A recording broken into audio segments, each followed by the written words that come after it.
Oak Pasture, a sixth-generation beautiful farm in southwest Georgia. Support sustainable, delicious meat of the highest quality. Ask for White Oak Pastures beef at your local grocery here in Florida, or go to whiteoakpastures.com, and first-time customers get 20% off on purchases with our exclusive coupon code NEIGHBOR. My name is Abe Lincoln, and I've been thinking there's a website this country needs to know. It's official government information, from job listings to student loan applications, and the name of the website is USA.gov. What's a website?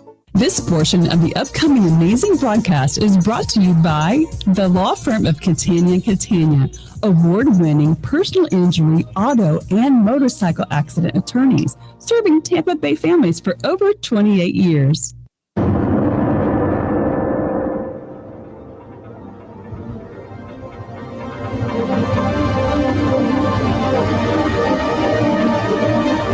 From the heart of Central Florida, you're listening to the most electrifying show in media,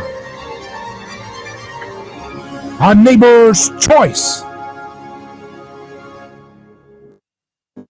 And I'm your host, your neighbor, David Gronowski. So glad to be with you again across the Sunshine State on FM and AM, and worldwide on our podcast, our video streams, and our website, aneighborschoice.com. We have a growing audience in Africa, in Asia, South America, and Western Europe, Eastern Europe as well. So glad to see all those different folks joining us as we promote freedom across the world and in this country, and it starts in our neighborhoods. It starts closer to home. And so important that we deal with the least of these, those who've been cast out of our society for unjust sentencing. Unjust sentences that oftentimes treat people for victimless, nonviolent crimes or petty crimes worse than people who do horrible things. And to sort it all out with us, we have someone who's on the front lines of doing the real work for clemencies and pardons and the relief for people in the middle of COVID who are locked in prison in crowded situations with no sanitation and no proper nutrition. And that is the founder of Can Do Clemency. She joins us now, Amy Povah. How you doing, Amy? I'm doing great, David. Thank you. Happy holidays. Well, very good. It's great to have you on the program again, because I know you are always working very hard every day for people who are in really tough situations. And to fight for those people, it's tough and it's tiring, but it is a good and righteous thing to do. And so I want to know what's the latest things that you're seeing in the world of criminal justice, and then we can get to your guest that you've brought with us today. Well, first of all, I heard on an ad, not an ad, but a news thing before your show that Faith Winslow is coming out of prison, who was in for $20 of marijuana. So very excited about that. And that's very today good. We have Clarissa on, who is Levon Roach's Levon Roach's daughter. I'm having problem with blowback. Yeah, are you on speaker or anything? Are you on speakerphone? Well, let me see if I can fix that. Yeah. Okay, is this better? Go ahead. Okay. Anyway, we have Clarissa on, who is Levon's Yeah, I don't know. daughter.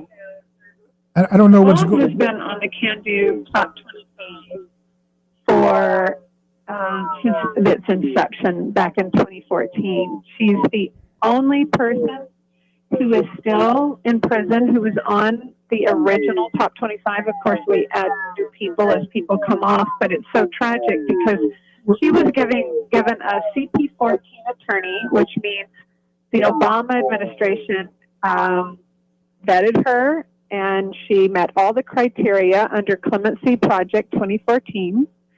Her prosecutor supported her clemency, and yet somehow she was left behind by the Obama administration. OPA rejected her application, and so we're working very hard to get her out through the Trump administration. And her daughter Clarissa, who's on, and I think she also has her daughter on, is here to talk about what this experience has been like for the family. Well, Clarissa, welcome to the program. Hi, thank you for having me and my daughter Kylie. Hello. I'm so glad to have you. Hi, Kylie. Hi. I'm so glad to be talking to you guys right now. So Clarissa, please share with us what your mother has been going through with the prison system where she is right now. She's in Alderson, and there's been a lot of COVID, and I know she personally got sick, but she's better now, correct? Yeah, she's doing okay. I know that her sodium dropped last week, and she was in the hospital, or was it the week before that? So she's still having health issues in there. But she's okay now. They don't get very good care, do they? No. No, they don't. They're constantly switching out her medications or taking her off things at work. It's just a struggle with her, being in there as far as her health goes, and just, isn't that the second time she went to the hospital for that same issue and they wouldn't fix it? Yes, yeah. This is like the third time that she went in there for low sodium. Before it was low sodium and low potassium, and now she's dealing with a low sodium that they can't seem to iron out. And that sounds like it's not a big deal when people hear low sodium, but she was almost, it was so low that she was critically ill, correct? Yes, yeah. It was so low that it could have killed her had she not kept pushing to get, taken to a hospital, not just the infirmary there. Had she not pushed. Well, you've helped with her compassionate release. You want to tell us, because you're an amazing woman in your own right. You've been kind of the foundation for the family with regard to taking care of Lavon's mother and father, who've both passed. You wrote a compassionate release for Lavon. Just share with us all the things that you've done over the years. I know you came to D.C. We had a big vigil there. You were hoping your mom would get out under the Obama administration, but here we are, and we're hoping that she will come out soon. But please just share with us what it's been like for you and your family to go through this whole journey. I can say that it has been very, very difficult. My grandmother was the one who did all of the advocating and, paperwork for her release. And my grandma has been doing that, since the first day she went in until the day she passed away. Her focus has been trying to get her baby girl out of prison. And,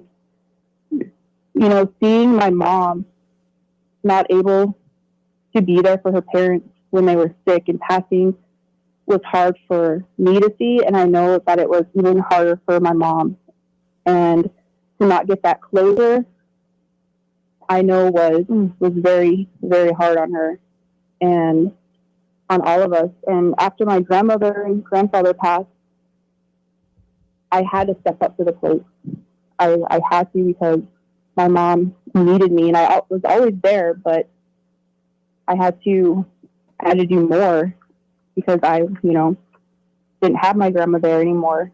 And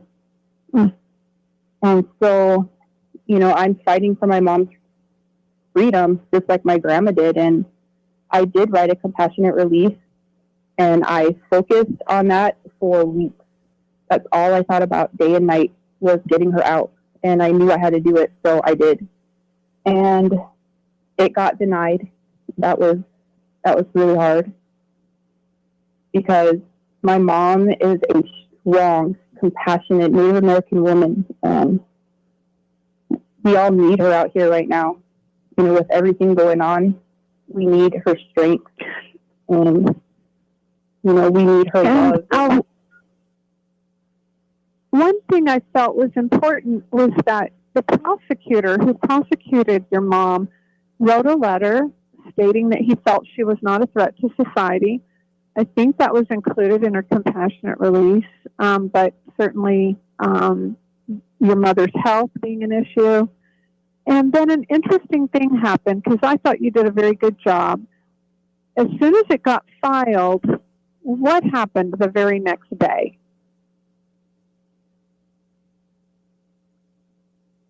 Did a public defender take the case? Oh, yes. Yeah, as soon as I filed it, a public defender took over on the case. So it was no longer a pro se petition, which means, we wrote it, we sent it in. She actually got representation from a federal public defender. And at the time, I thought that was, a really good thing.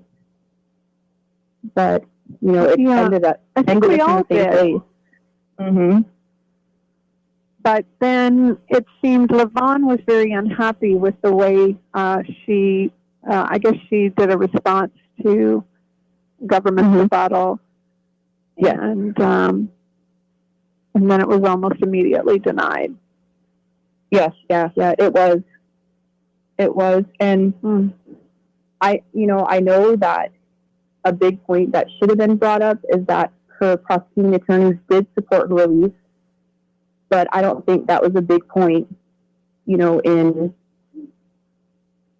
the public defender's plea for her release. And I think it should have been. And, if he believes she's ready to come out, I don't know what else is needed, because she has a record in prison where she's only done good things. Well, she certainly led the Native American, all with their different Native celebratory, the dances that they do and the regalia. She's done a lot with the what do they call it? The sweat lodge. Yes. Yeah. She has, little powwows and brought in dancers and regalia. I mean,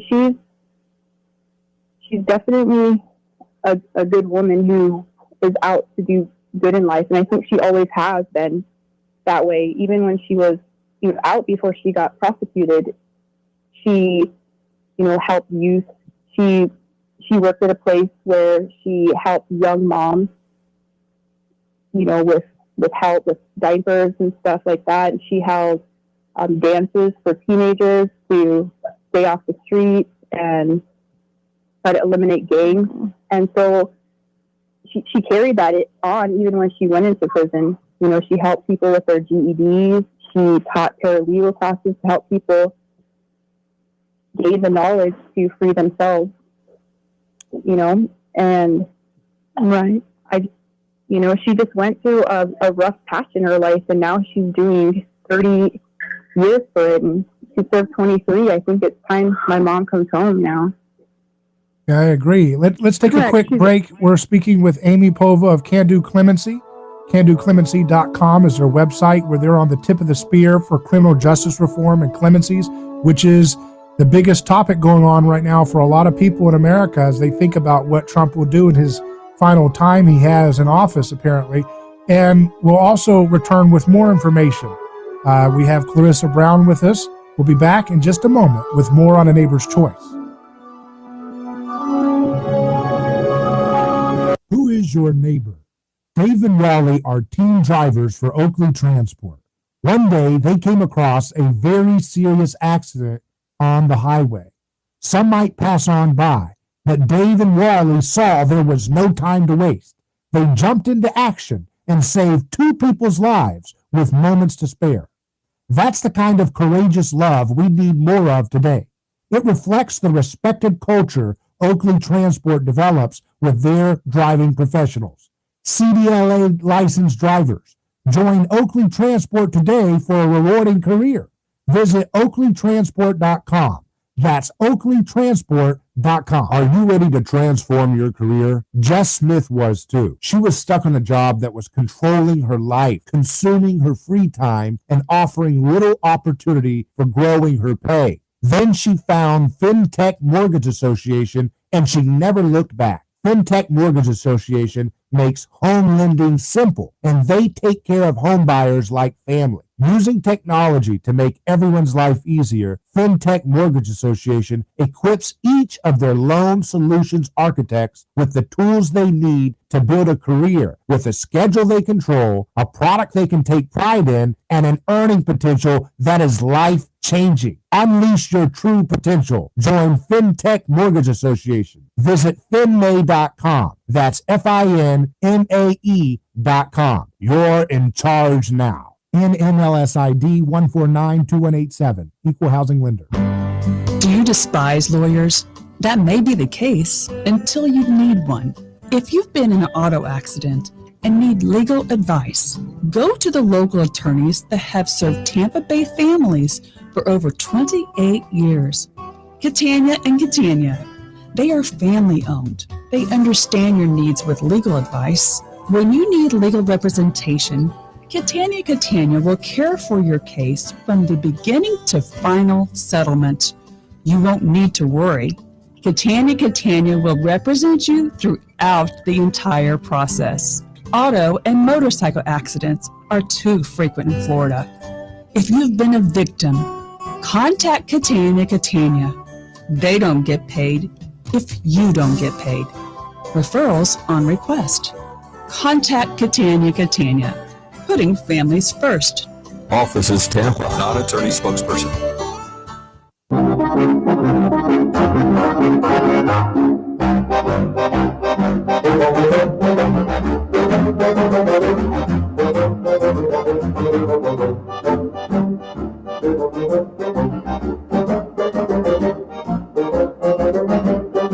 And Neighbor's Choice returns.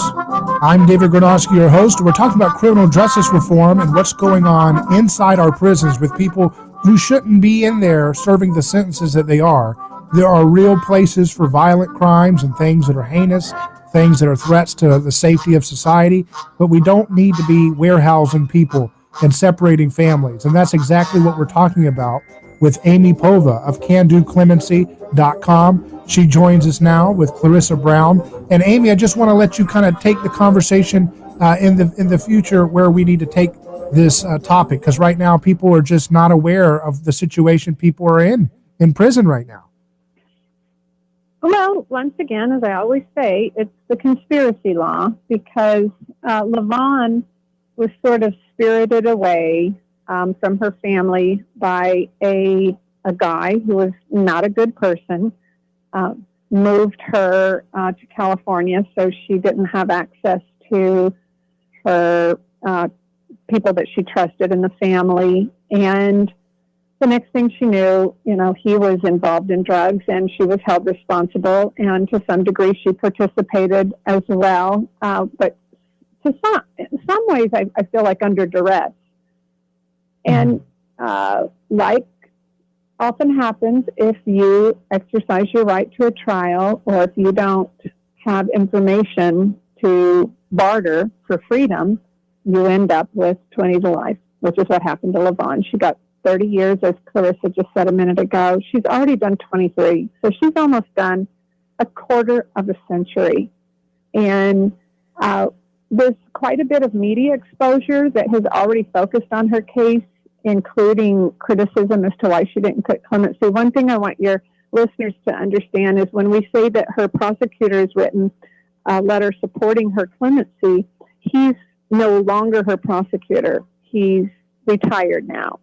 And we've found that a lot of prosecutors, after they're retired, will take the position that the very people they put in prison really aren't a threat to society. But now there's another prosecutor assigned by DOJ to handle her case who fought vigorously to keep her in when Clarissa filed that compassionate release. So there's something horribly wrong with the Department of Justice that takes a hard line when the prosecutor who knows her case best says she should go free, and yet a new prosecutor is going to continue to fight as hard as possible to keep her in prison. There's something wrong with this mindset.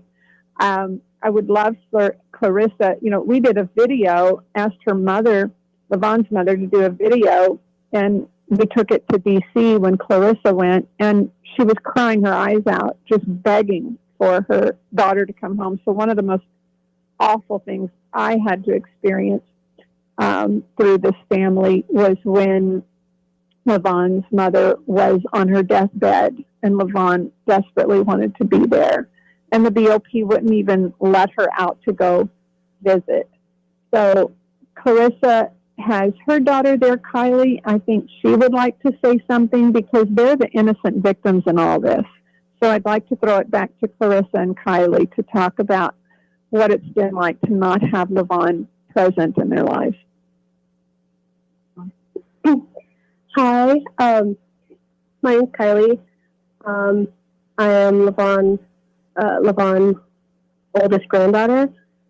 I'm 21 now, and growing up, I always felt pretty confused. I know that was my grandma. I always questioning why she wasn't like my other grandmas. And now I'm older, I find it really troubling because neither of us really got that grandma-granddaughter experience. It's just been phone calls and time to visit behind, the prison walls. But even then, she manages to send gifts. She makes herself every year, whether that be something she knitted or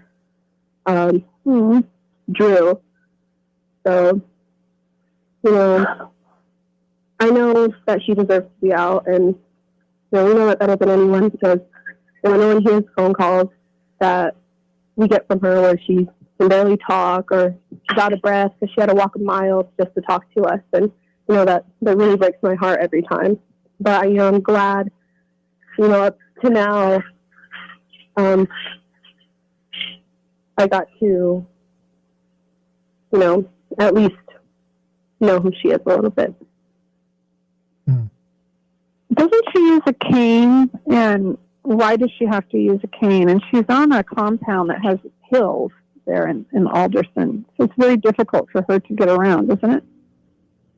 Definitely, for sure. And whenever, I think it was in lockdown, they weren't able to use the phones for a while. Yeah. And then once they were released to use the phones, everybody was, running to the phones. And she actually got, trampled over because she uses a cane and she's not as fast as everyone else. So, we video chatted her and she was pretty beat up, which was heartbreaking. Wow. Well, she was all bruised up, right? Yes, she was. She was it hurts to move, and it was just sad. I was lost for words, to be honest. That's allowed. Well, I'm praying that she'll be home before the holidays. That's our hope and our prayer. And nothing would make me happier than to see you guys pick her up or have her. If she gets out, is there somebody near Alderson that can pick her up? Yeah, this is Clarissa again. Yes, yeah, there is. My cousin, I call her my sister, but yeah, she lives in Virginia, near DC. So I think she's 4 or 5 hours away, so she could definitely go pick her up. And in Levon's own words, she says, clemency for me would mean going home to help rebuild my family as well as my community. There's nothing more important than family in the Christmas time, the holiday season. We thank you all for joining us, and we'll continue to spread your story and tell this story until justice is served. A Neighbor's Choice will continue in just a moment. And once again, go to candoclemency.com to find out about Levon's story. Thank you.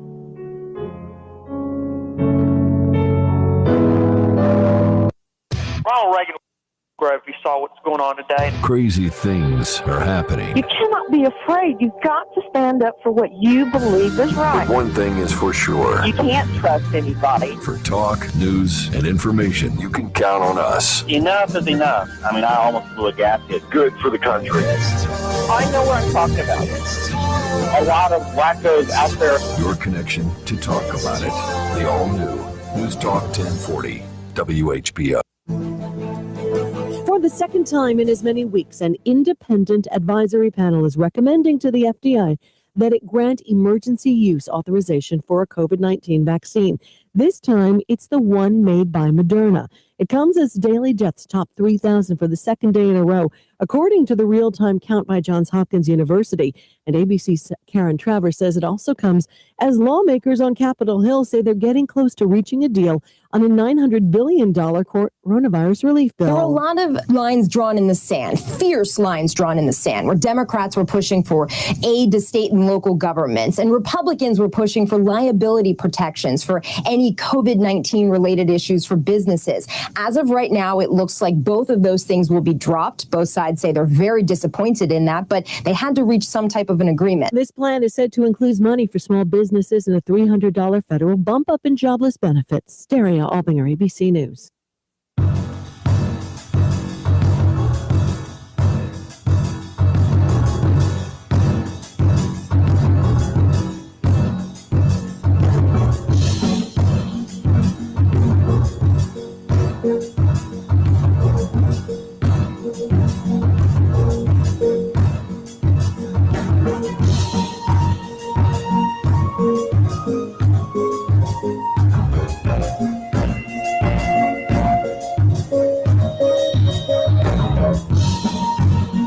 Neighbor's Choice is live.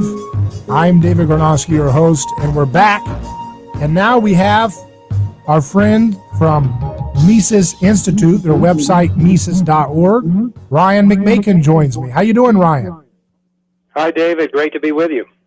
Great to have you on again. And, you and Jeff always have great perspectives to add to our conversation. Jeff Deist being the president of the Mises Institute, you being the editor of their website, Mises.org. And you heard the news break if you're listening on radio. For those on podcasts, you can only imagine what the robots on the newscasters say. They talk about, you're going to get your jobless benefits. That's all they talk about, your jobless benefits. They have that same little drone that they use. That little way of speaking, your jobless benefits are coming soon. And they don't ever say, this is going to screw you over viciously. They can't ever say that because their job is to be the PR firms for the state and its crony allies, isn't it, Ryan? Well, they're all certainly working from the same rule book and the same song sheet. There's no doubt about that. And they're asking all the same people the same questions that they have for years. So why would you expect anything to change now? Yeah, exactly. So what is the truth about these jobless benefits that they keep talking about? Well, of course, what it really is just it's more money printing, it's more debt, it's more bailouts, it's more quote-unquote stimulus. And this is the only tool in their toolbox that the feds have had, and I mean both Congress and the Federal Reserve and the presidency. It's the only tool in their toolbox since the financial crisis in 2008. Of course, it really goes back to the late 80s with the Greenspan put, when he decided that anytime it looks like the financial sector might be in trouble, we'll just turn on the money spigot. But, of course, it got taken up to a whole new level in 2008 when huge bailouts came down. We decided that big banks and big funds were too big to fail. So we're just going to print money and shovel the money to billionaires and those who are heavily invested in Wall Street into those funds. And that's been the only game ever since. The Fed has never gotten rid of all of that all of those worthless assets they bought up in 2008, 2009. They're still there on the Fed's books, exchanged for newly printed money. And that's how they plan to finance all these new benefits and all this new free stuff that's going to come down from the Congress here next week.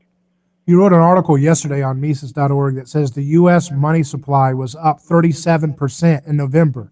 what does that mean for folks at home? Like, what's the takeaway from that?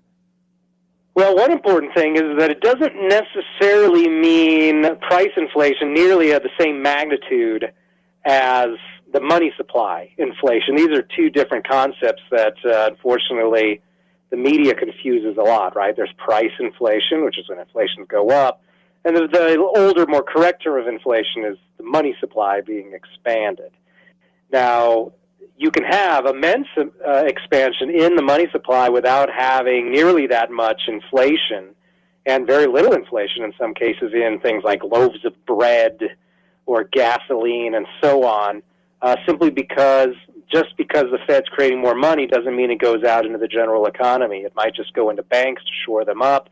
It might go into assets like real estate, like the stock market, and not necessarily drive a bunch of price inflation in ordinary consumer goods. So, but we do know is that the actual amount of new money created, thanks largely to asset purchases, that is the Fed buying up government debt and even some corporate debt now, is huge. And what that really means is it's a big transfer of wealth, first and foremost, to people on the receiving end of that. So people who deal in government debt, the brokers, the people who make money off of that, people who make money off of selling debt to the Fed in the secondary market, and so on.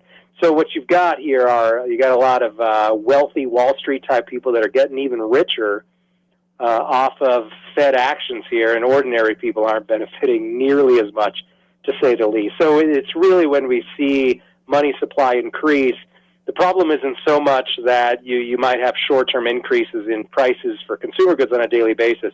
What it really more shows is that you're creating bubbles, a lot of it sometimes in assets and asset prices, and it's really a transfer of wealth from really the middle class to the upper class. So that's the scary thing, is that you don't see the inflation up front. It's something that is, like you said, a hidden tax taking place in which those who are connected to the high institutions are able to get that easy new money before prices have been able to signal that there's new money in the market, right? That's a little bit of a delay effect, right?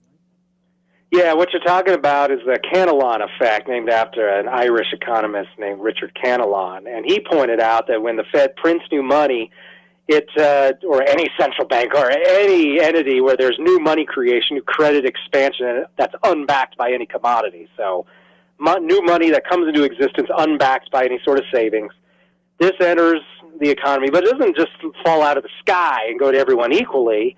It enters through certain channels. It enters through these credit creation channels that are usually big banks, Wall Street firms, and certain groups of people that tend to benefit from this. And it's usually not poor people, to say the least. So people need to look at it in those terms. It's not just the money supply suddenly getting bigger. It's where is that money entering the economy. And as you noted, the reason is that it makes some people richer faster than other groups is if you get your hands on that money first, you get to spend that money first, and you can then spend it before prices adjust to the new reality of there being more money. So you get the money first. You can go out and buy real estate and stocks or whatever, food, anything, and you benefit from those old, lower prices that reflected the old reality of less money. And so you got richer. You were able to buy up stuff. And regular middle-class people, they only get that money later. They only get a chance to then buy all that stuff that the rich people bought earlier in the game. Right. And so how come CBS doesn't tell us this, or NBC or ABC? How come they've never talked about this? I've never, I don't think I've ever heard that ever explained once. What's it called? The Cantillon effect? What's the name? I think part of it is just they're uninterested. They don't know about it. And also the other part is even when they are interested and they ask some quote-unquote expert about it, they go to the same people. They go to government economists. They go to economists for Wall Street firms. They go to economists for groups that benefit from this program, or people who are just true believers. Why would they do that? In graduate school, this is what they were taught, was good economics, that creating more money, increasing the money supply makes people more prosperous. And they really believe it in many cases. And the economics profession in general is very much in decline and really is wed to a bunch of old clunky theories that basically just believe that magic can be employed in the economy and that you can print money out of nothing and it makes everybody better off. So what's their best argument against what you were talking about there, about this hidden wealth transfer with the Federal Reserve, when they create all this money for all these little, economic stimulus programs and all these different little things? When they create all this new money, but it doesn't cause our prices to go up immediately, but there's this new money supply that goes into the hands of those who get this debt, and they have this access to the easy credit first. What's the argument for the media and the establishment? What's the best argument they have to reply to you? You know? Well, the first thing you got to do is just get rid of too big to fail. That whole philosophy, right? It's just this idea that the wealthy elites and their institutions that they're most engaged in, hedge funds, big banks, investment banks, these groups, that they can't be allowed to fail. That if they ever get into trouble, if the stock market looks like it's into trouble, we'll just flood the economy with more money to keep them rich. And you got to stop that. That's not what the Fed was originally created to do.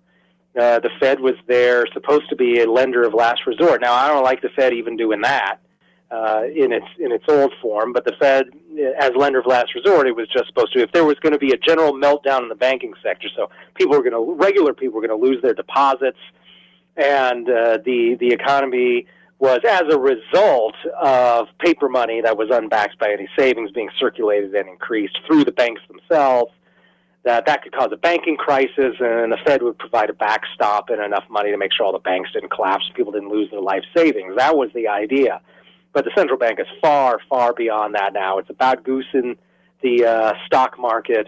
It's about saving these institutions from failure, no matter how totally inefficient they are, no matter how much they deserve to go out of business.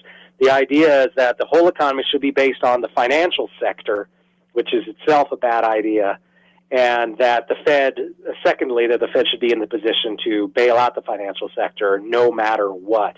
And that just ends up with everyone putting their money in the financial sector because they know they're going to get bailed out. And that sucks money out of productive firms that actually make things, and factories and small businesses. All that money goes out of those parts of the economy, goes into the financial sector, where it enriches a certain group of people the most. Right. And you got to stop doing that. These people talk like they hate capitalism, but I guess they do, don't they? They hate honest free trade. They like this rigged game, and it's amazing to see.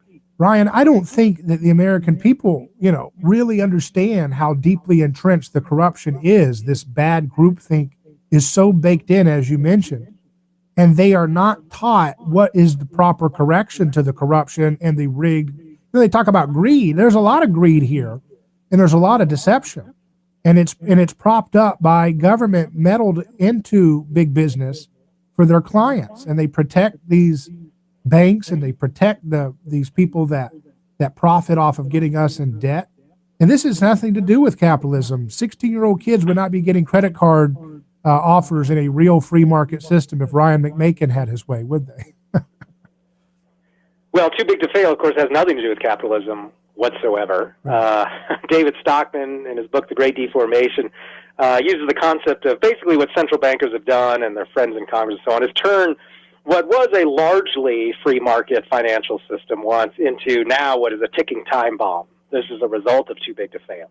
Because if you just keep pouring money into these too big to fail firms, they become increasingly inefficient. They create larger and larger bubbles that someday are prone to pop.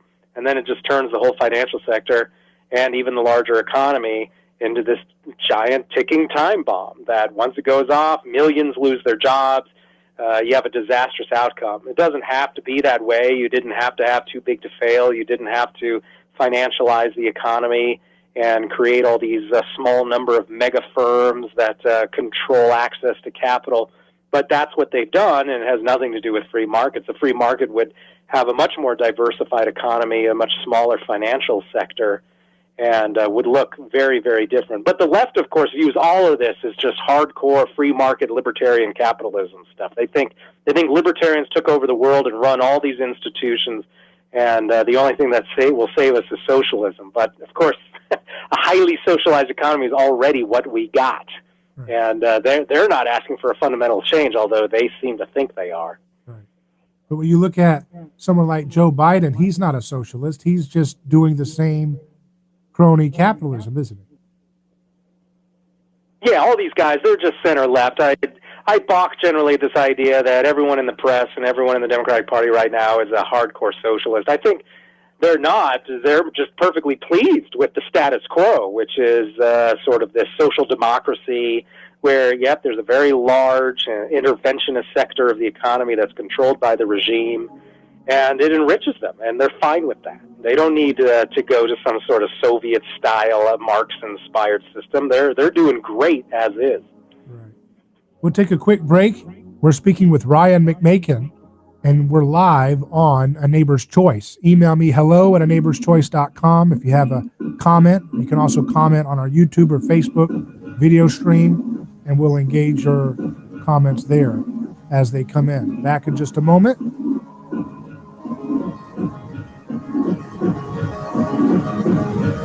Hello, this is David Gronowski with A Neighbor's Choice. I've got a mission for you. I'm a big believer in eating family farm-raised, high-quality, grass-fed beef. That's why I'm a frequent customer of White Oak Pasture, a sixth-generation beautiful farm in southwest Georgia. Support sustainable, delicious meat of the highest quality. Ask for White Oak Pasture's beef at your local grocery here in Florida, or go to whiteoakpastures.com, and first-time customers get 20% off on purchases with our exclusive coupon code NEIGHBOR. David Gronowski here. Let me tell you about a man named Gabriel. Every day, Gabriel puts on his boots and drives across America to make sure our store shelves stay stocked with the food people count on. See, Gabriel served our country overseas. He knows that America stands for freedom, quality, and caring for others the way we would like to be treated. That's why when Gabriel saw food shelves getting low during the pandemic, he hit the road as a driver with Oakley Transport. In the land of the free, where no one should go hungry, we need heroes like Gabriel to help keep America fed. CDLA driving professionals. Join Oakley Transport today. Keep America fed. Visit oakleytransport.com or call them today at 1-877-8-TANKER. That's 1-877-8-TANKER. Not ready to go to your favorite seafood restaurant? Get the highest quality fish for less, delivered straight to your door by Fast Fresh Seafood. Order our fresh hot snapper, grouper, mahi, and more. They're boneless, skinless, flash frozen the same day, and individually vacuum wrapped. Pick the size filet you want, the amount you want, and checkout's easy at fastfreshseafood.com. The best thing, every fish is on sale. Fastfreshseafood.com. Caught for you, delivered straight to you. Stay home and stay safe. Some law firms advertise that they are the largest. In law, largest is not always best. In fact, your case could get lost in the shuffle with one of those very large law firms. Catania are family-owned. They are Tampa Bay's attorneys representing clients who have experienced auto and motorcycle accidents. Your case will need a local attorney to get a settlement in your favor. Catania serving Tampa Bay families for over 28 years. Referrals on request. Get the local law firm to represent you. They don't get paid if you don't get paid. Catania, putting families first. Car accident, motorcycle accident? Call the local attorneys today. Catania, offices Tampa. Not attorney spokesperson.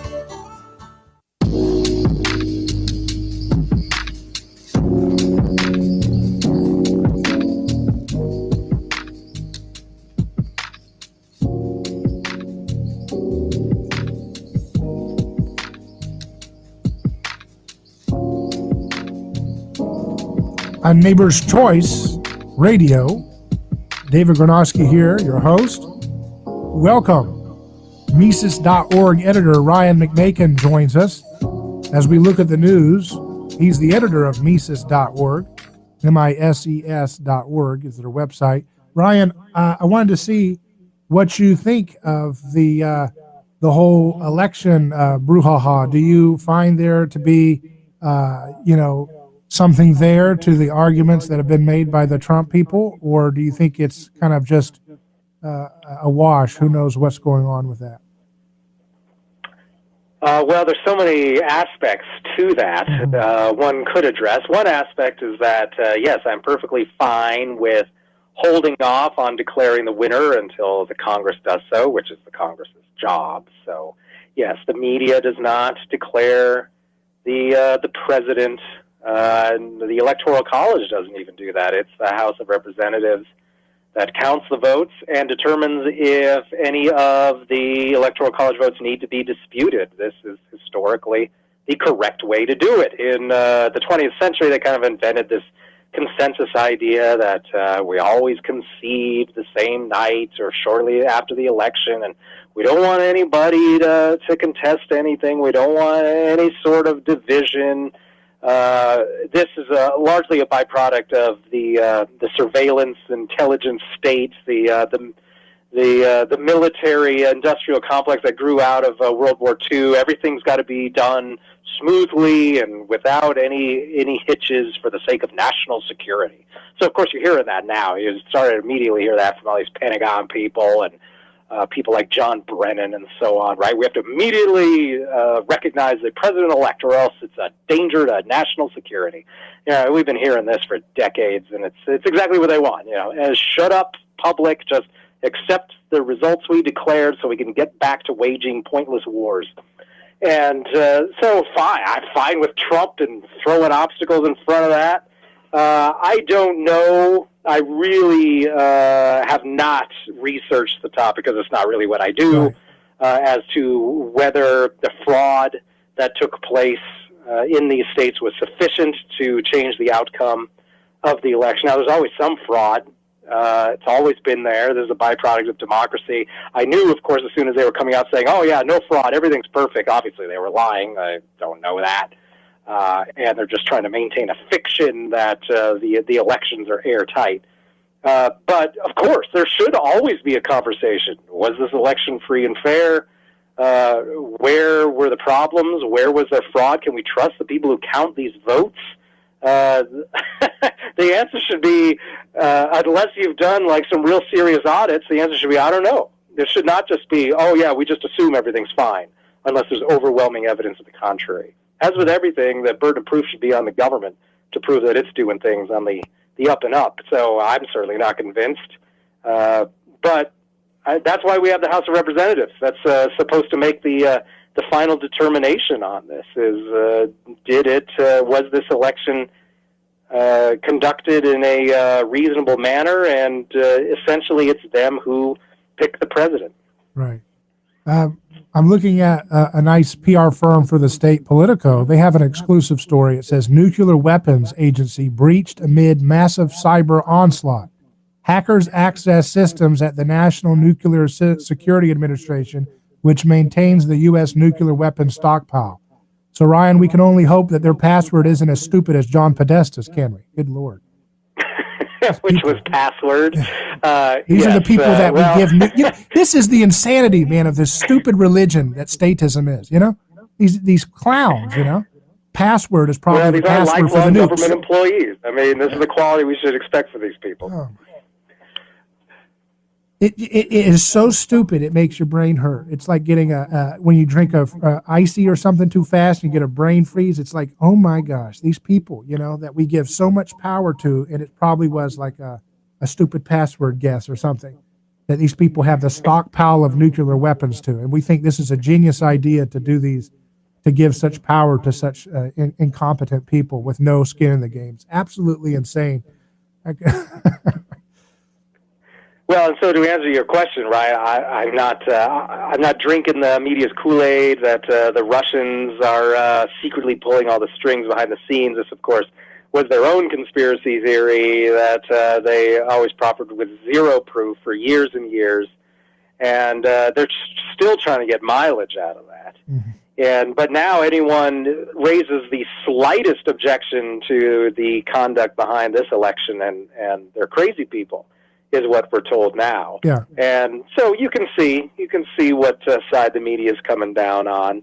And it's the usual scheme at places like the Washington Post, claims of foreign intervention now in the election. No evidence presented. this week. It just said they quoted people, quote, people who were familiar with the situation. Mm-hmm. That's what provides evidence at the Washington Post now. You just have to quote some anonymous source who is, quote, a person familiar with the situation. So somebody like that said that the Russians are hacking everything. So, I guess they must be. No evidence needed. I'll just do whatever the CIA says. Thanks. Right. There's a Mises story here that I want people to check out on Mises.org. It says, How the State Spreads Mass Hysteria by Philip Bagas. Is that his name? That's right. Yeah. And it just to sum it up, it says mass hysteria is possible in a free society, but there are self-correcting mechanisms. The harm such hysteria may inflict is limited by the enforcement of private property rights. The state amplifies and exacerbates mass panics, causing tremendous havoc. Doesn't that sum up 2020? That's Well, of course, the real problem is deeply ideological, right? You mix the problem of the fact that the state has immense power and the fact that most people are perfectly fine with that.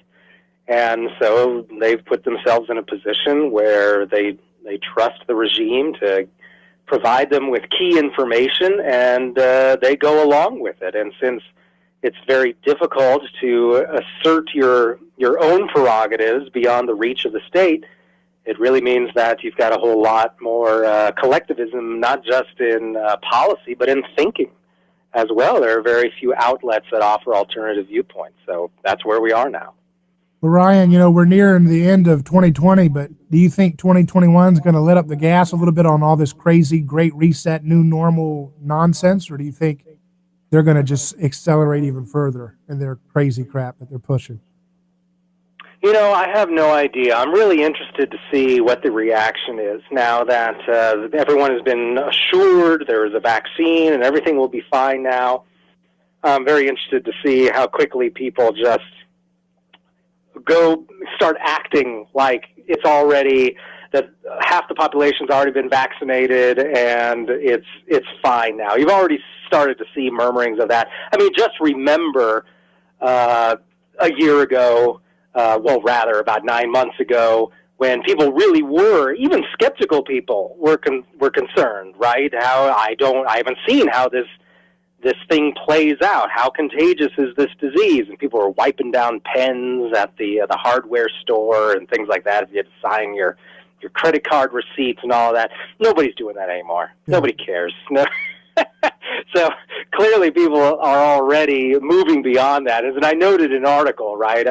I expect people to treat this in a similar way to the way they treated 55 Saves Lives, right? This idea that, we could save tens of thousands of lives a year if we all just drive 55. Well, that worked for about 3 months, and then people just forgot about it.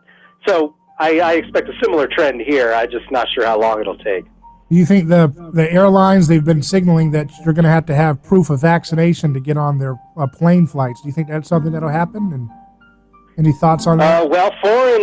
Foreign airlines certainly seem pretty wedded to that. I think it's really a matter of how much of the public goes along with it. If they just refuse to fly because of that, or they tell these companies, forget about it, I'm not going along with that. And I think there's still enough freedom in the marketplace that they could be pressured on that significantly.